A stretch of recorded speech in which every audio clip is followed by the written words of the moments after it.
Have you ever made a mood board or other image-heavy design that looks beautiful, but then kind of realize that the design might be hard for some people to read, understand, or to navigate? Well, that is exactly what we're going to fix in this video.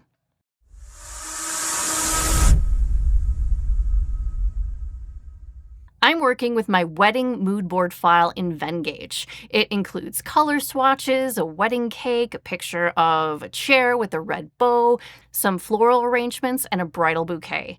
Not to mention a few extra decorative details that don't really add any meaning to the design.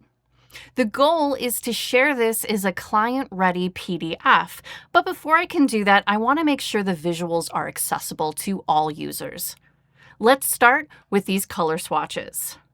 Now, a row of pretty rectangles or circles, that's just not enough.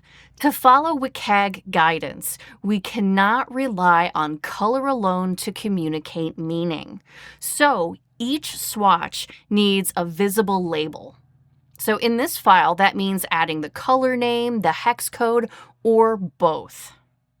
To do that, I'm just going to select one of these color swatches. Let's start with that red one. Go up to that fill color icon on that toolbar above the design.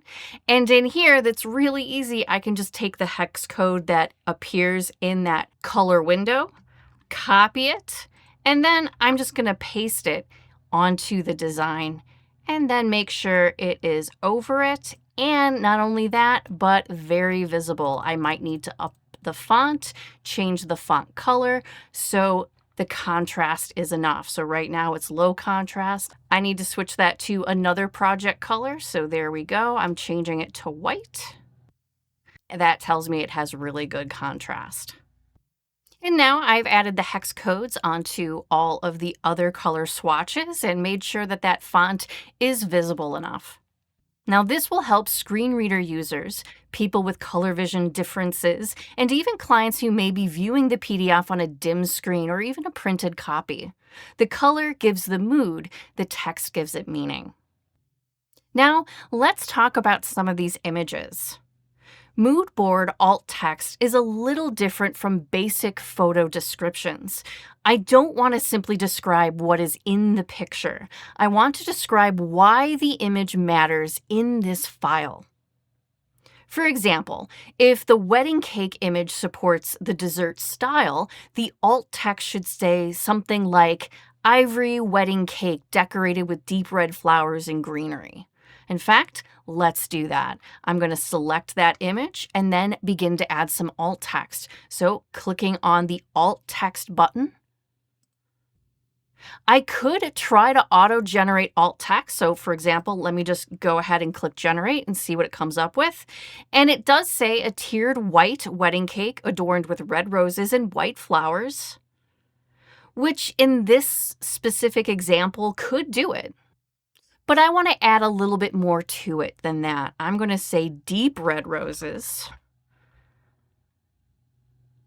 and white flowers with greenery. What you just want to avoid is writing generic text that doesn't really describe the look or the feel of it, like wedding cake. That wouldn't be descriptive enough for users with a visual impairment to understand why that image is included on a mood board. So let me go ahead and click Save, and let's talk about some of the more decorative elements that have been added to this design. Up top, I have these rose petals that just sort of are there, not really to add meaning to the design or the feel of the design. It really is kind of a decorative element, and those are fine to include in your design. The problem with this one is that they float over the text, the title of the document here, in a way that might make it difficult for readers to see or understand the title of the document. So one way to get around that is to simply move or resize it so it's not covering up the text. But sometimes the best option is to simply remove that decorative element. But if you do have a decorative element and it doesn't interfere with any of the more meaningful content, what you can do is simply select that image, go up to Alt Text, and check the Mark as Decorative option. And hovering your mouse over that little eye explains what marking something as decorative means. It says visuals that do not provide important information are considered decorative and don't need alt text. So basically, screen readers will skip over that. So let's save that. And I'm also going to consider this background image decorative as well. So selecting that, going to alt text, I'm going to make sure to mark that one as decorative too. Now, once you've gone through and labeled everything that needs to be labeled, marked decorative, everything that is decorative, and added some meaningful alt text to your photographs, now for the last part, that's to run that accessibility check. So going up to our file menu, down to accessibility, we want to choose the option check. That's going to open up the accessibility panel to the right. Next, we just need to click Check My Design. And any additional issues found or things that just need to be reviewed, that accessibility checker is going to remind us. And so far, it looks like we have text has passed, links, tables, but there's a lot of things that do require manual reviews. So once again, it's going to ask us to check for that alt text. It's going to ask us to check for things like a reading order. You should also check things like tag order to make sure everything appears in the correct order. And as I can see going through this, I need to fix that a little bit more. So that title needs to come up here. Also, I think that needs to be tagged as it is tagged as heading 1. I just want to make sure it has that heading 1 tag there. And now I want to make sure that my images follow the correct order. So here I'm going to move that one up, that one next.